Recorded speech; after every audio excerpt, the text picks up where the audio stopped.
Jetzt, wenn wir dieses Gedankengut Kain, Agora, se nós perseguirmos a mentalidade de Caim através da história, tem que haver algum clímax na história, e eu posso muito bem imaginar que o ponto alto, absoluto, der absolute Höhepunkt tem que ter sido na sein época de zur Zeit Cristo. Christi.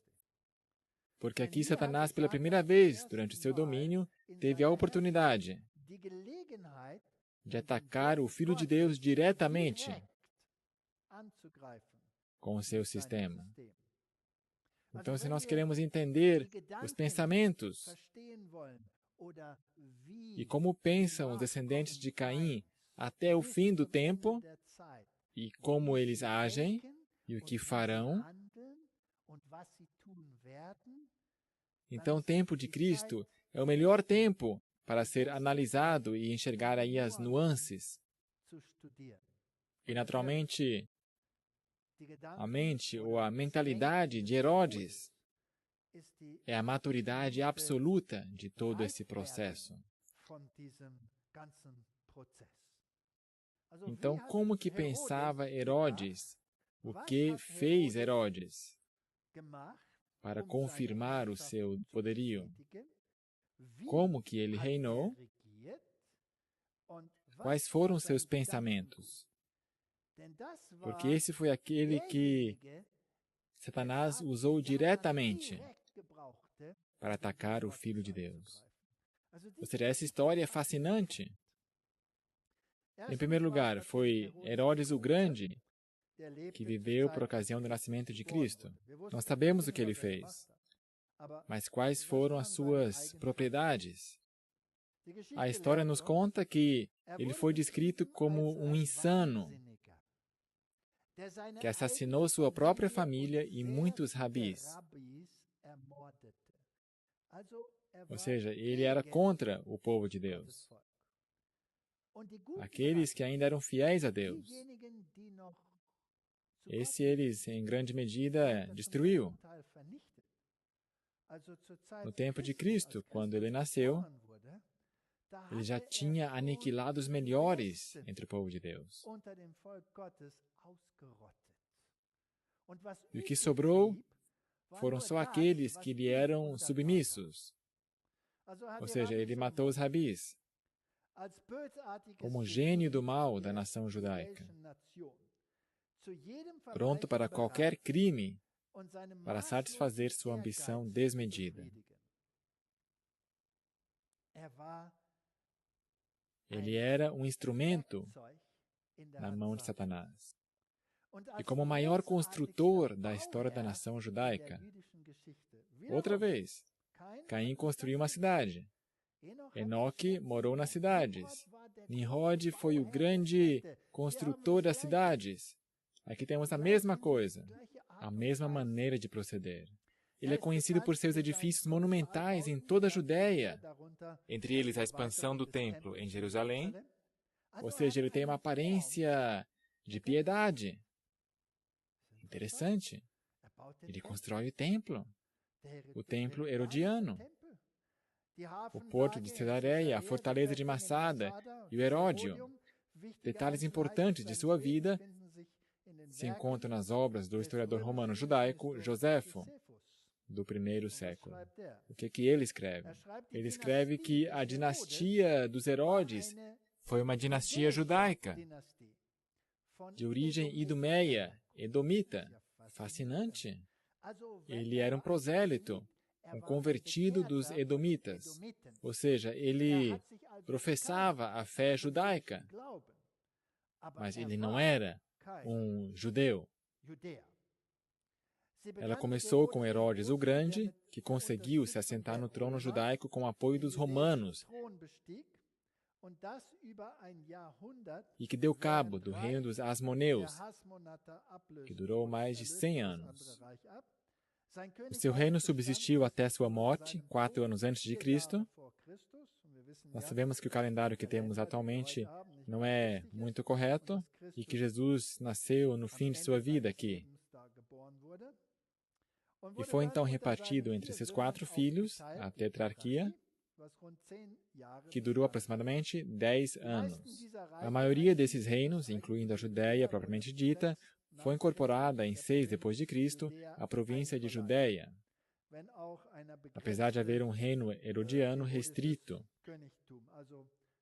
Ou seja, foi transferida a seus filhos, que também eram Herodes, e finalmente Jesus Cristo também teve que comparecer perante um Herodes assim. Mas o caráter do pai foi transferido aos filhos. Tais edomitas judaizados não eram reconhecidos como judeus pela tradição farisaica dominante. Herodes pode até ter se considerado um adepto da fé judaica, mas os judeus conscienciosos e nacionalistas da Judéia não o reconheceram como judeu. Agora, se nós olhamos para isso com o olho tipológico, fica ainda mais interessante. Ou seja, Herodes é um judeu. Mas ele não é um judeu de verdade, ele na verdade é um edomita, que abraçou a fé judaica. Se nós transferirmos isso para o nosso tempo, poderíamos dizer que hoje há muitos cristãos que se denominam cristãos e que confessam a Cristo, mas que na realidade não são cristãos, que não se adequam ao cristianismo e às suas práticas. Não guardam os mandamentos de Deus. Eles têm uma aparência de piedade, mas não têm o seu poder. Eles são sua própria lei. Assim como eles querem viver, continuarão vivendo. Isso nós temos hoje da mesma forma como naquele tempo. Como apoiador fiel de Hircano II, Antipatros nomeou a Herodes a governador da Galileia. Agora temos esse conflito. Agora chegamos cada vez mais perto a esse conflito entre Cristo e Satanás. 2 anos depois, o neto de Hircano, Antígono, usurpou-lhe o trono com a ajuda dos partos. Herodes fugiu para Roma e pediu, por favor, Roma, me ajudem a conseguir voltar ao trono. Ali o Senado romano o coroa rei dos judeus.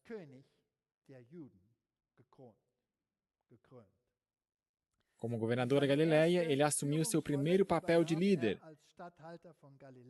Essa posição lhe foi concedida por seu pai Antípatro. Desde cedo, Herodes evidenciou sua brutalidade. Aqui outra vez temos uma característica. Ao massacrar sem piedade uma revolta na Galileia. Quando em 40 a.C. os partos fazem sua invasão, ele deixa Jerusalém. Aqui temos o livro de história que confirma que ele vai para Roma. Esse é o primeiro Herodes. Ele se torna rei dos hebreus, volta, sobe ao trono e se torna o rei sobre a Judéia. Mas os verdadeiros judeus não o reconhecem como tal. Tipologicamente, no fim, existem cristãos verdadeiros que não reconhecem os falsos seguidores de Cristo. Mateus 2,18. Em Ramá se ouviu uma voz, lamentação, choro e grande pranto. Raquel chorando seus filhos e não quer ser consolada, porque já não existem. Portanto, o primeiro Herodes destrói as criancinhas para que, se possível, também destruísse a Cristo. Moisés e Ciro, os dois tipos de Cristo, passaram pela mesma experiência. As criancinhas tiveram que ser destruídas para que não vivessem. Mas Deus também está no jogo. E agora que o negócio fica interessante. Aqui nós temos o templo herodiano, ou seja, Herodes é um grande construtor. Ele tem a forma de piedade, ele se autodenomina um judeu, ele adora o Deus dos judeus, ele se empenha pelo templo. E ele faz melhorias no templo. Mas agora que fica interessante.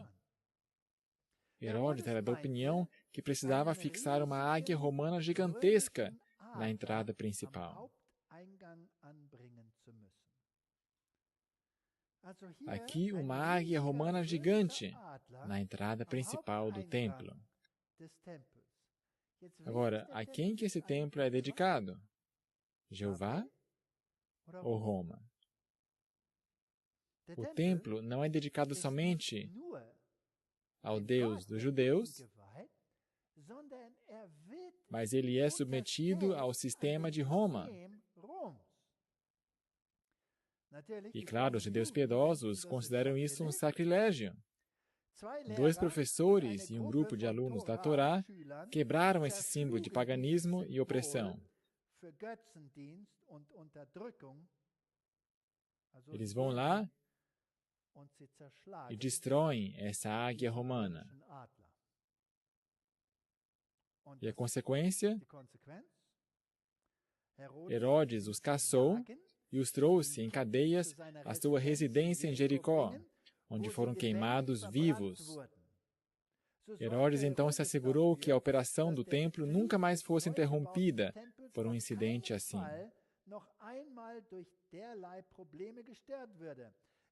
Ele instituiu seu próprio sumo sacerdote, depois de ter matado 46 membros do Sinédrio. Esse é o tribunal rabino. Então, o que está acontecendo aí? Ele constrói um templo para os judeus, mas esse templo não é somente dedicado ao Deus dos judeus, mas está sujeito a Roma. E aqueles que se levantam contra isso e dizem, nós não podemos ter sincretismo, não podemos servir aos dois, não podemos servir a Roma e a Jeová, ou um ou outro. Esses são destruídos. E ele institui o seu próprio sumo sacerdote, e é isso que se torna a religião. Ela é uma religião, ela se parece com a religião judaica, mas ela é um sincretismo que, na verdade, está sujeito a Roma. Vocês enxergam a tipologia? Porventura, vemos aqui uma coisa que também pode acontecer no final dos tempos, que nós tenhamos um cristianismo, mas, na verdade, esse cristianismo está sujeito a outro, e só pode ser exercido nesse contexto e em nenhum outro. E se alguém ousa falar contra ele, dizendo, olha, esse sistema aqui não pode ser de Deus, porque não podemos sujeitar o sistema de Deus a outro sistema. Então você é destruído. Então você entra em conflito com essa religião. A crueldade de Herodes era legendária. Agora temos que ver como que esse Herodes pensa. Porque do jeito que Herodes pensa, assim também Satanás pensa. E assim como Satanás pensa, assim também ele transmite os seus pensamentos à próxima e à próxima e à próxima geração até ao nosso tempo. Ele é cruel, ele sujeita a religião a outro sistema, de forma que haja outro Deus além do nosso Deus, e não é a verdade, mas somente tem a aparência da verdade. Ele é cruel. E entre as muitas vítimas de seus assassinatos estava seu cunhado, sua esposa, 2 de seus filhos, sua sogra, outro cunhado e muitos outros. Ele simplesmente os matou. Ele instituiu um enorme sistema de polícia secreta. Ok? Eu me pergunto se ele teria tido uma CIA, uma FBI também. Destruía com brutalidade a todos que estavam sob suspeita de formar uma intriga com ele. Destruindo todos os seus críticos, instituiu a Pax Romana. Ok. Isso é como ele pensa. Agora vamos aos seus descendentes. Herodes Antipas, nascido mais ou menos em 20 a.C., e morreu em algum momento depois de 39 depois de Cristo. Nós não temos nenhuma imagem dele, mas ele é aquele que também decapitou a João Batista. E Jesus Cristo comparece perante ele. Ou seja, os dois Herodes têm a mesma atitude. E essa atitude, essa mentalidade foi a de Caim. E essa mentalidade foi transferida a Enoque. E foi transferida às gerações. E depois do dilúvio teve continuidade com Nimrod. Essa rebeldia contra Deus. E ela amadurece no tempo de Cristo. Portanto, autoridade absoluta, brutalidade absoluta, tortura sempre faz parte, assim como tivemos com os assírios, assim como as gerações subsequentes também tiveram, os romanos, e quando amadureceu, Deus interveio. Lucas 23, 12. E no mesmo dia, Pilatos e Herodes entre si se fizeram amigos, pois dantes andavam em inimizade um com o outro. Quando se trata de inimizade contra Deus, ou o povo de Deus, então mesmo os partidos antagônicos definitivamente chegam a um acordo, pois eles têm um inimigo em comum. E a Bíblia diz que Pilatos e Herodes eram inimigos, mas quando eles tomaram uma decisão unânime, que Jesus Cristo deveria ser condenado, então eles se tornaram amigos. E podemos contemplar o mundo e enxergar todas essas inimizades e podemos nos perguntar como que todas estas organizações que são inimigas entre si, estados e religiões e seja lá o que for, como será possível que eles de forma unida uma vez irão se voltar contra o povo de Deus? Aqui está a resposta. Eles eram inimigos, mas eles tinham um inimigo em comum, e esse os uniu. E viu-se outro sinal no céu, e eis que era um grande dragão vermelho, que tinha 7 cabeças e 10 chifres, e sobre as suas cabeças 7 diademas. E a sua cauda levou após si a terça parte das estrelas do céu, e lançou-as sobre a terra. E o dragão parou diante da mulher que havia de dar à luz, para que, dando ela a luz, lhe tragasse o filho. E deu à luz um filho homem, que há de reger todas as nações com vara de ferro. E o seu filho foi arrebatado para Deus e para o seu trono. Aqui nós temos toda a história desse grande conflito.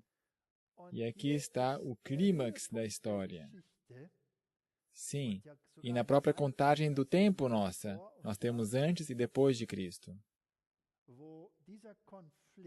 Esse conflito entre Satanás e Deus foi levado ao seu clímax aqui. E nesse momento, Satanás é vencido definitivamente. E isso, o que para Satanás parece uma vitória, na verdade, é a sua grande derrota. Atos dos Apóstolos diz: levantam-se os reis da terra, e os príncipes se ajuntam a uma contra o Senhor e contra seu ungido. Aqui, o Novo Testamento cita um dos Salmos. Porque verdadeiramente contra o teu santo Filho Jesus, que tu ungiste, se ajuntaram não só Herodes, mas Pôncio Pilatos, com os gentios e o povo de Israel. Incompreensível.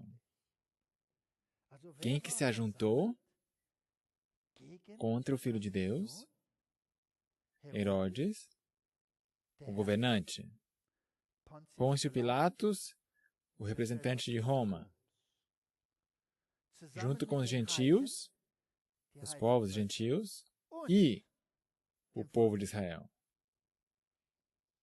Então, todo mundo contra um punhado de remanescentes que reconhecem a Cristo. E assim será no final dos tempos. Atos 13, 27. Homens, irmãos, filhos da geração de Abraão, e os que dentre vós temem a Deus, a vós vos é enviada a palavra desta salvação. Por não terem conhecido a este, os que habitavam em Jerusalém e os seus príncipes, condenaram-no, cumprindo assim as vozes dos profetas, que se lêem todos os sábados. Então, quando nós não reconhecemos a verdade, se nós não reconhecemos a verdade para o nosso tempo, então vamos nos tornar parte desse grupo que traz a mentalidade de Caim consigo. E finalmente vamos nos voltar contra Deus. Então, Atos 12. E por aquele mesmo tempo, o rei Herodes estendeu as mãos sobre alguns da igreja para os maltratar. Herodes, naturalmente, não era reconhecido como do grupo fariseu dos judeus. Mas eles gostaram daquilo que ele fez com Cristo. E como ele visse que isso agrada os judeus, então ele se volta aos seguidores de Cristo e ele prende alguns deles. E ele prende a Tiago e o mata. Então, como ele viu que, uau, isso tem as suas consequências com os judeus, eles me honram mais ainda por isso. Então ele também prendeu a Pedro. Então, ele coloca Pedro na prisão, o algema, o prende a correntes. Há 3 portões entre ele e o mundo lá de fora. Ele está amarrado com correntes entre 2 sentinelas. E mais guardinhas lá no meio e mais guardinhas lá para o portão de fora. E vem um anjo e libera Pedro dessa situação. E Pedro, tornando-se, disse, agora sei verdadeiramente que o Senhor enviou seu anjo e me livrou da mão de Herodes e de tudo que o povo dos judeus esperava. Tem que pensar tipologicamente. No final dos tempos, se formos achados fiéis, então vamos estar sob a proteção dos anjos. E num dia designado, vestindo Herodes as vestes reais, ele estava sentado no tribunal e ele tinha o sinal de Caim. Ele tem a autoridade. Ele teve até a autoridade de condenar o Filho de Deus. E Deus lhe dera esta autoridade. E também há um Pilatos. E Jesus disse a Pilatos, você não tem poder sobre mim? Se eu quisesse, eu poderia pedir para os anjos, eles me ajudariam. E a autoridade que você só tem porque Deus a permitiu. E por quanto tempo Deus a permitiu? Até o momento em que chegam a destruir mesmo o Filho de Deus. E num dia designado, vestindo Herodes as vestes reais, estava sentado no tribunal. E ele fez ali uma palestra.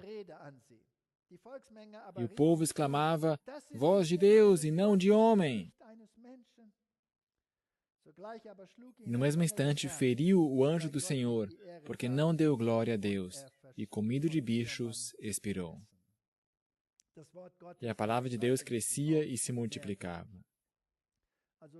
Ou seja, outra vez ele chegou ao limite, e Deus disse, até aqui e não mais. Timóteo, admoesto-te, pois, antes de tudo, que se façam pedidos, orações, intercessões e ações de graças por todos os homens, pelos reis e por todos os que estão em eminência, para que tenhamos uma vida quieta e sossegada em toda piedade e honestidade. Porque isto é bom e agradável diante de Deus, nosso Salvador. Nós temos um texto assim na Bíblia, que nos diz que devemos nos submeter aos reinos desse mundo. Tito diz, admoesta-os a que se sujeitem aos principados e potestades, que lhes obedeçam e estejam preparados para toda a boa obra. Que a ninguém infamem, nem sejam contenciosos, mas modestos, mostrando toda a mansidão para com todos os homens. Na verdade, é fascinante o que Deus faz aqui. O povo de Deus está, na verdade, nesse mundo, baixo o domínio dos seguidores de Caim. Eles exercem a autoridade e, finalmente, em algum momento, chegará ao ponto em que os dois se chocam um contra o outro. Mas Deus diz, até que chegue esse momento, sujeitai-vos, sede um exemplo, sede obedientes. Quando eles são cruéis, sejam mansos. Quando eles não têm a vontade de perdoar, perdoai, sejam um exemplo. E talvez alguns deles vão perceber, talvez alguns deles vão assumir a nossa posição. Talvez eles vão se converter, eu lhes daria a chance. Então Deus permite que essas pessoas que estão desviadas, os apostatados, que eles reinem. Romanos 13, verso 3, porque os magistrados não são terror para as boas obras, mas para as más. Queres tu, pois, não temer a potestade? Faze o bem, e terás louvor dela. Então, enquanto o conflito entre o bem e o mal não chegar ao seu clímax, pode-se coexistir num mundo assim. Enquanto se respeita as leis e se é obediente, se pode sobreviver. Mas quando as leis entram em conflito com as leis de Deus, então temos um problema. Temos que obedecer mais a Deus que aos homens. Hebreus 13, verso 6. E assim, com confiança, ousemos dizer, o Senhor é meu ajudador, e não temerei o que me possa fazer o homem. Esta situação, na verdade, é permitida por Deus para os dois lados. Por um lado, para que eles possam ver um exemplo daqueles que temem a Deus. Um exemplo de mansidão, de bondade e todas as virtudes cristãs, para que se convertam. E nas situações críticas, tem o objetivo de formar no povo de Deus um senso de dependência, sem o qual não podemos existir. Dependência total e absoluta de Deus.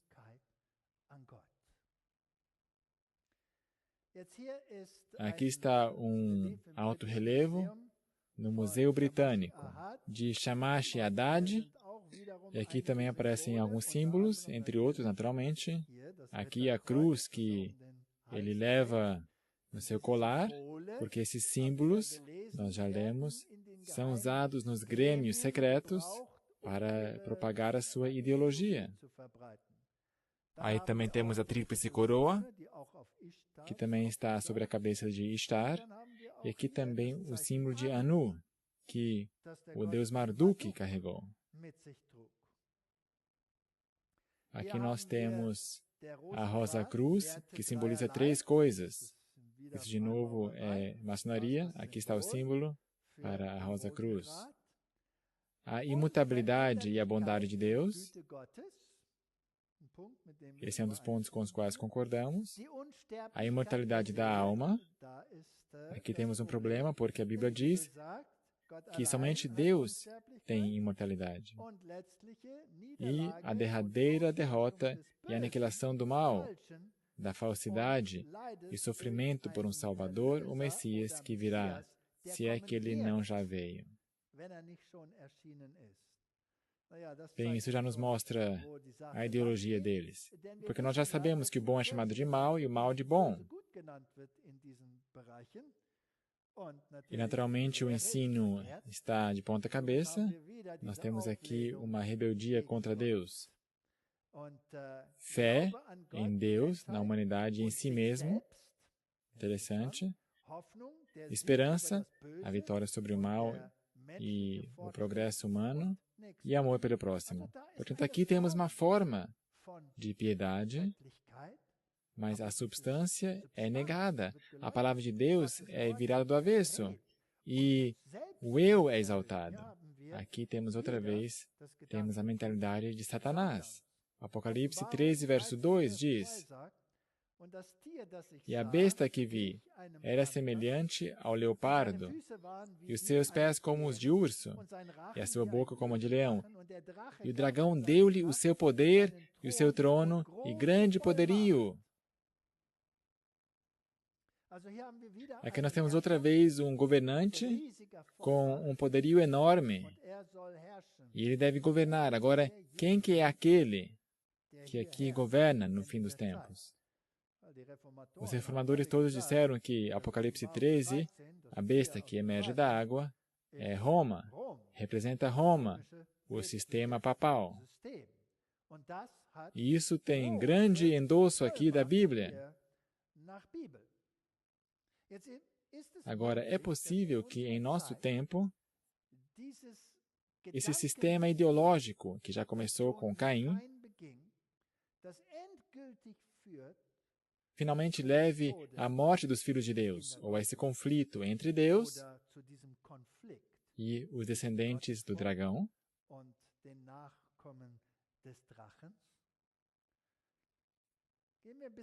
Entremos na política. Thomas Woodrow Wilson, ex-presidente dos Estados Unidos. Desde que eu sou político, pessoas têm compartilhado sua opinião, sobretudo pessoalmente. Alguns dos homens mais influentes dos Estados Unidos, da indústria e do comércio, temem alguém, temem alguma coisa. Eles sabem que em algum lugar existe um poder que está tão organizado, é tão sutil, tão vigilante, tão intrincado, tão meticuloso, tão abrangente, que eles só exteriorizam sua crítica em forma de cochicho. Aqui nós temos um presidente dos Estados Unidos que diz que nos bastidores existe um poder e por isso é melhor só falar em tom de cochicho. Ele também diz, entre outras coisas, a liberdade nunca veio do governo. A liberdade sempre partiu dos governados. A história da liberdade é uma história de restrição do poder regente, não de sua expansão.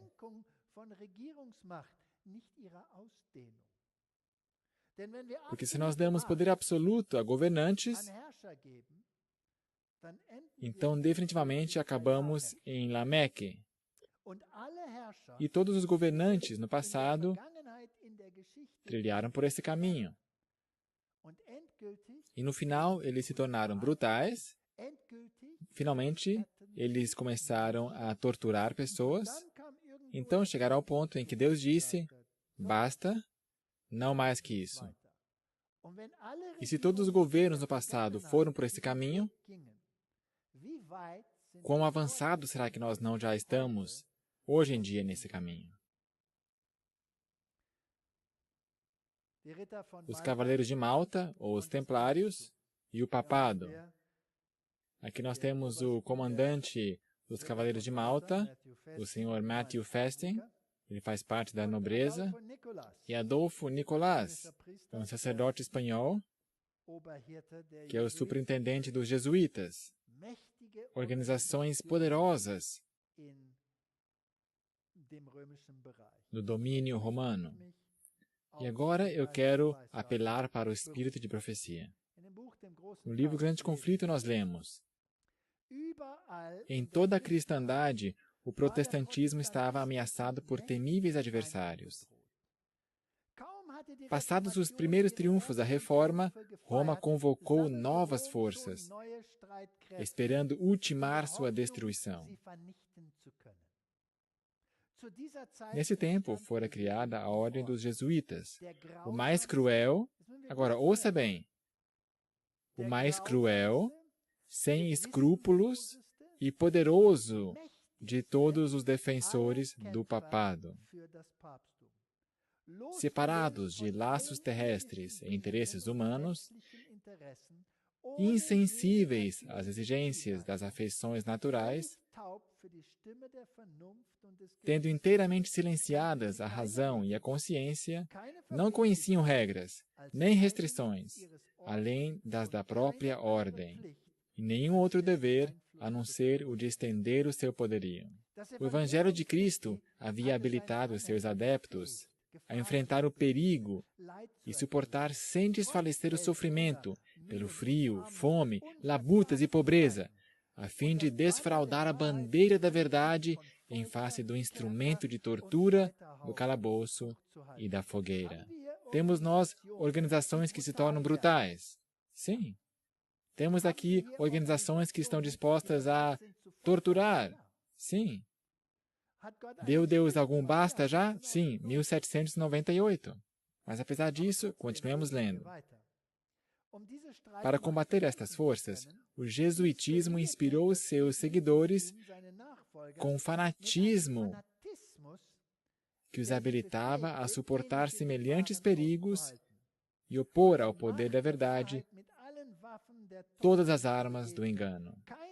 Não havia para eles crime grande demais para cometer, nenhum engano demasiado vil para praticar, disfarce algum por demais difícil para assumir. Votados à pobreza e humildade perpétuas,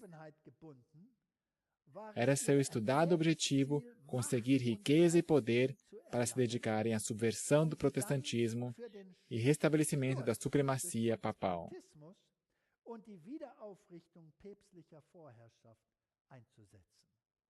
Esse foi o alvo dos jesuítas. E hoje nós vivemos em um tempo no qual um papa jesuíta está na frente em Roma. E a humanidade acredita estar vivendo um cristianismo que há tempo já não existe. Herodes também construiu o templo. Mas esse templo estava sujeito a Roma. E a águia romana estava lá na entrada. E ai, se verdadeiros soldados de Deus quisessem afirmar que isso era sincretismo, eles eram caçados, torturados e destruídos. Nós sabemos da história da Reforma que a Inquisição praticou torturas. Os aparelhos estão por todo lugar. Até aqui, em Nürnberg, alguns deles foram fotografados. As prensas de dedão, as máquinas terríveis que rasgavam as pessoas em pedaços e com grandes pedras. Então, também, claro, o espetar as pessoas, os fogos que queimavam, as dores terríveis infligidas às pessoas. Mas para fora, o rosto desta ordem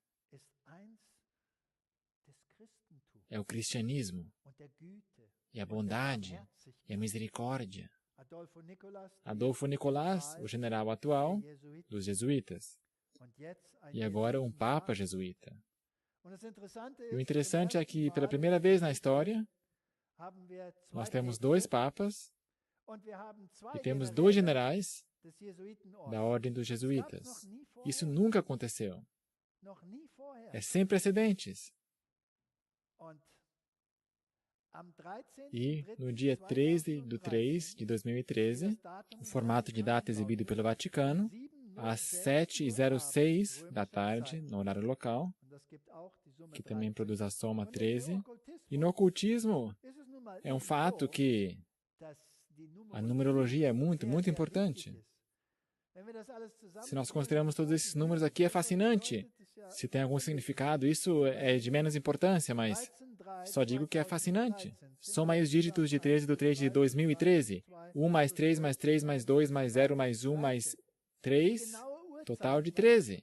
O horário exato quando foi divulgado que ele seria o novo Papa, 706. Some isso, 13.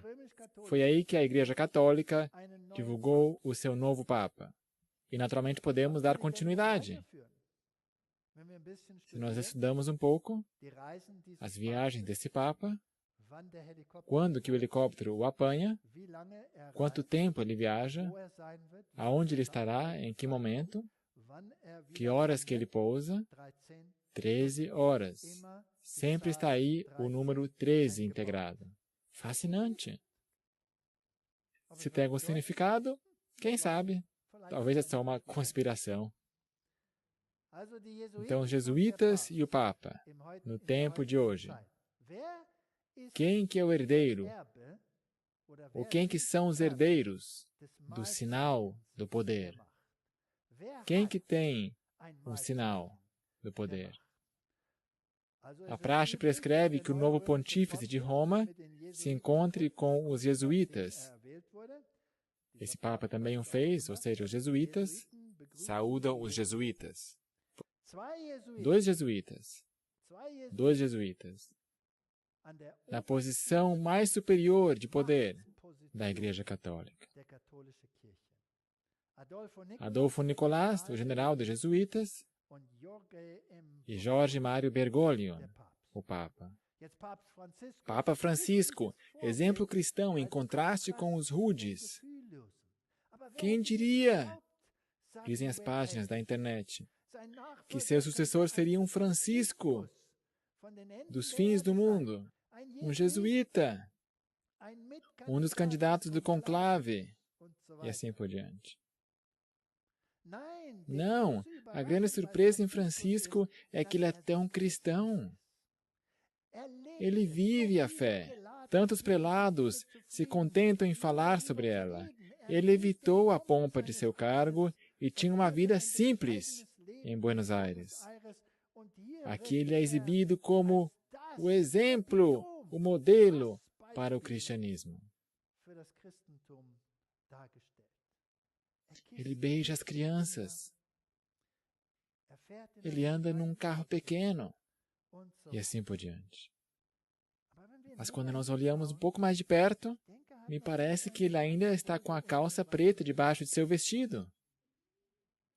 Ele beija os pés. Ele é humilde. Todas essas coisas. Voltemos ao espírito de profecia. Grande conflito.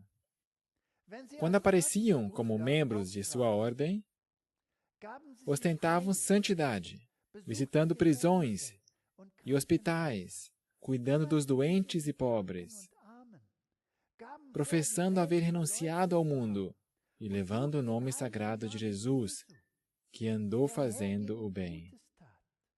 Mas sob esse irrepreensível exterior, ocultavam-se frequentemente os mais criminosos e mortais propósitos.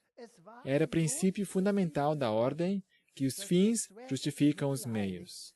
Por esse código, a mentira, o roubo, o perjúrio, o assassínio não somente eram perdoáveis, mas recomendáveis quando serviam aos interesses da Igreja.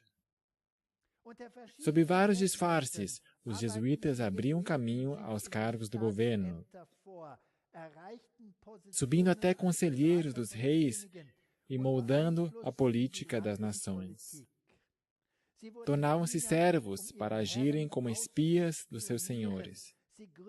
Estabeleciam colégios para os filhos dos príncipes e nobres e escolas para o povo comum. Assim, filhos de pais protestantes eram impelidos à observância dos ritos papais.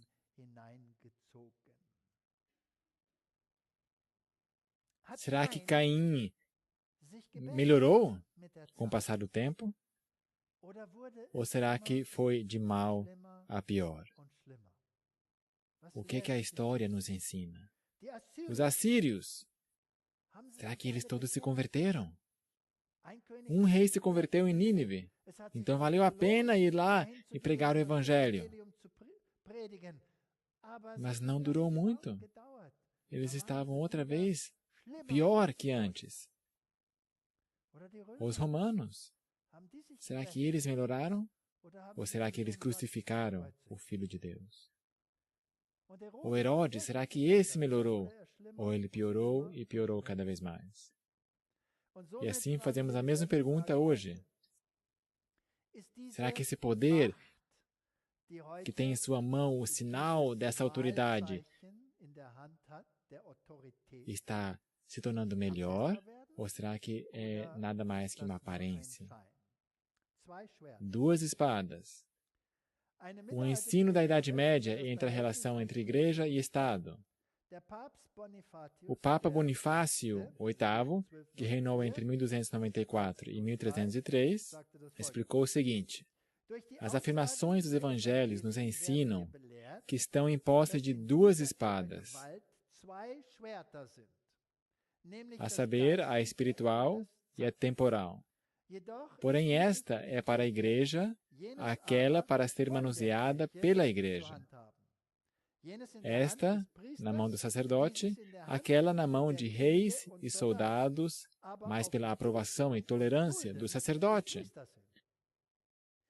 É apropriado, entretanto, que uma espada esteja sob a outra, e a autoridade temporal se submeta à autoridade espiritual. Unam sanctum. Esta doutrina não foi erigida pelo Papa, mas ela reflete o pensamento daquele tempo, quando os sacerdotes e reis eram membros da Igreja Católica, em cujo nome o Papa Bonifácio falou. Aqui está a sua bula Unam Sanctum. Detalhe, eu peguei isso aí lá do site do Vaticano. Pois quando o apóstolo diz, agora temos que ver como eles pensam, porque o ponto aqui é a mentalidade de Herodes, é a mentalidade de Caim, é a atitude dos que governam sobre os maus. Eis aqui duas espadas. Ele cita Lucas 22:38. E já que é o apóstolo que diz isso, o Senhor não respondeu que são espadas demais na igreja. Quem nega que a espada temporal está na posse de Pedro, não atentou bem ao mandamento do Senhor. Põe a espada de volta ao seu lugar. Então, esse é o lugar da espada, segundo o papado. Portanto, os dois estão sob o poder da igreja, a saber, a espada espiritual e a material. Note, entretanto, que uma é para a igreja, outra a ser manuseada pela igreja. Esta na mão do sacerdote, aquela na mão dos reis e soldados, mas pela aprovação e tolerância do sacerdote. Então, segundo a Igreja Católica, quem que governa o mundo? Eles. Eles carregam a espada espiritual e o Estado carrega a outra espada. E as duas espadas governam sobre os seres humanos. E o deus Marduk, o que esse tinha? Esse também tinha uma espada. Agora aqui eles citam a Bíblia. Mas eu penso que eles fazem violência, abusam da Bíblia. Eles não a citam, na verdade. Mas continua. É apropriado, entretanto, que uma espada esteja sob a outra, e a autoridade temporal se submeta à autoridade espiritual. Pois o apóstolo disse, porque não há potestade que não venha de Deus. E as potestades que há foram ordenadas por Deus. Romanos 13:1. Muito bem elaborado o argumento. Elas não seriam ordenadas se uma espada não estivesse debaixo da outra, e se a menor não fosse levada, de certa forma, ao nível superior pela outra. Nós declaramos, dizemos e definimos que é essencial para a salvação de cada criatura humana ser submisso ao bispo de Roma. Muito bem. É assim que a Igreja Católica Romana entende como deve exercer o poderio. Eles creem que receberam essa autoridade e esse poder diretamente de Deus. Eles mencionam o texto da espada, interpretam que Deus lhes deu a ordem que tudo será sujeito a eles. Sim, Deus deu a Caim um sinal. Ele disse, tu podes reinar. Mas quando chegar o momento em que teus pensamentos só sejam maus continuamente, e quando a tua aparição for contra a lei de Deus, então eu vou dar um fim em seu reinado. E outros vão ter outra vez a oportunidade, em teu lugar, para exercer o mesmo poder.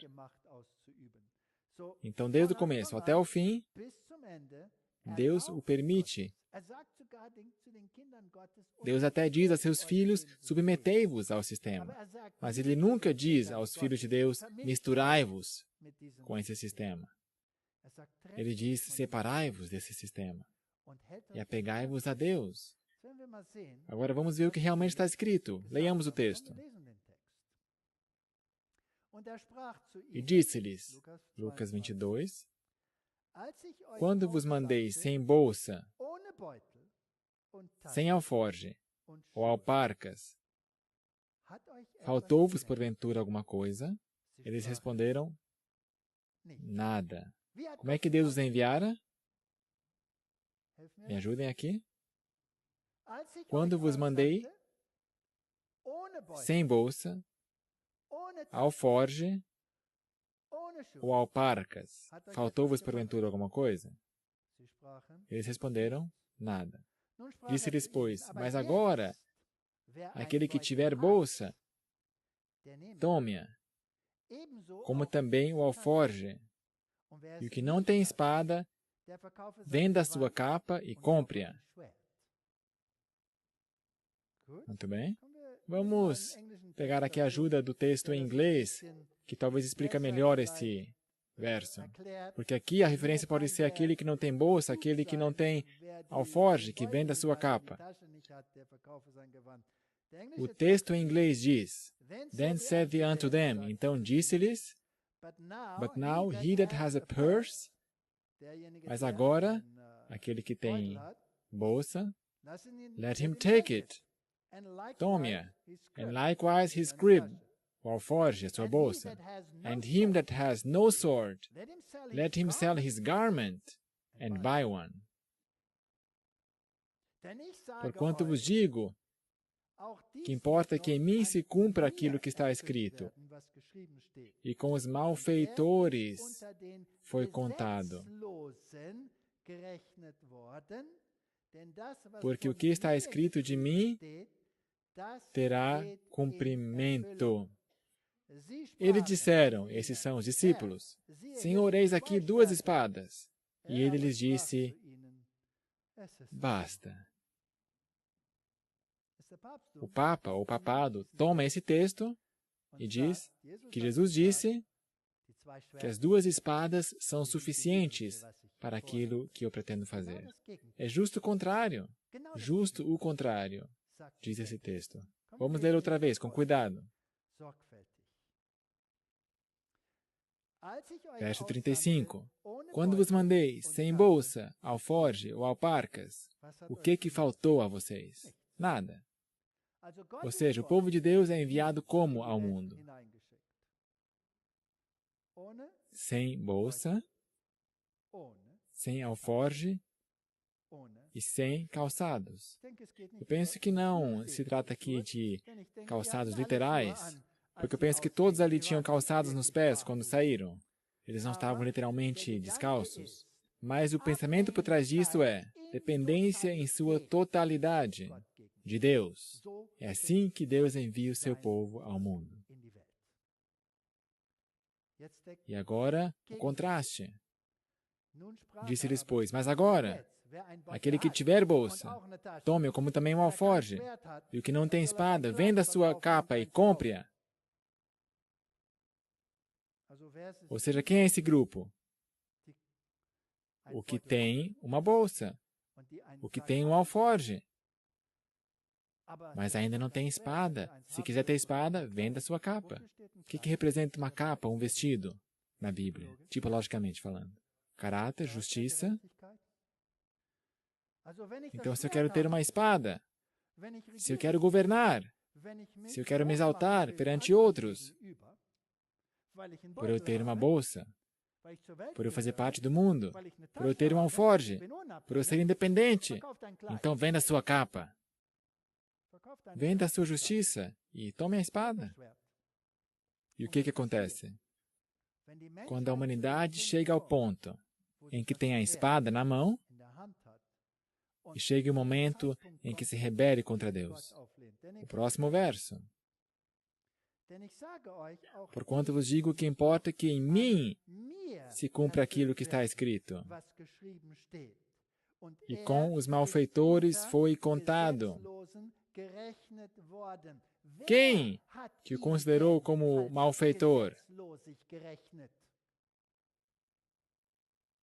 Aqueles que tinham a espada. E quem era? Eram os romanos. E era o Herodes, que se retratava como judeu. Mas os verdadeiros judeus não o reconheceram. Os verdadeiros judeus não o reconheceram, mas ele tinha forma, aparência de piedade. Ou seja, aqueles que portam a espada chegaram até a colocar o Filho de Deus perante juízo e o condenaram à morte. E Pedro diz, Senhor, aqui temos 2 espadas. Ah, por favor, basta.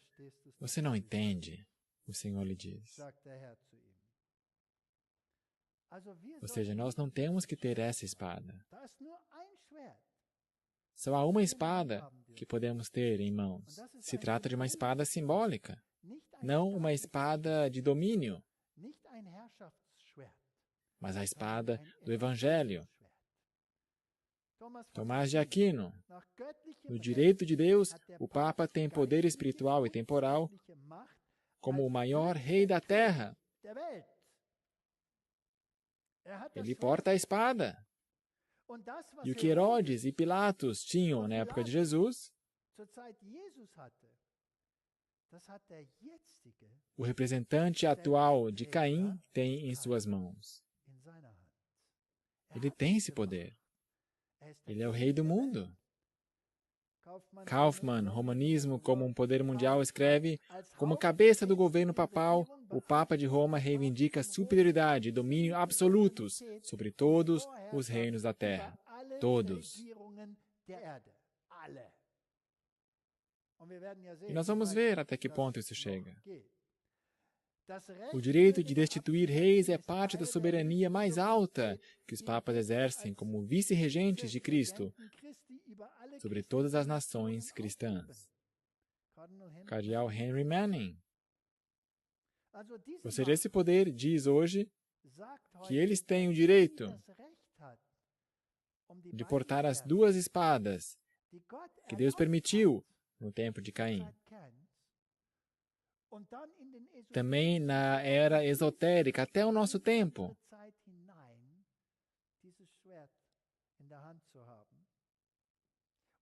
E cada vez veio conflito com o povo de Deus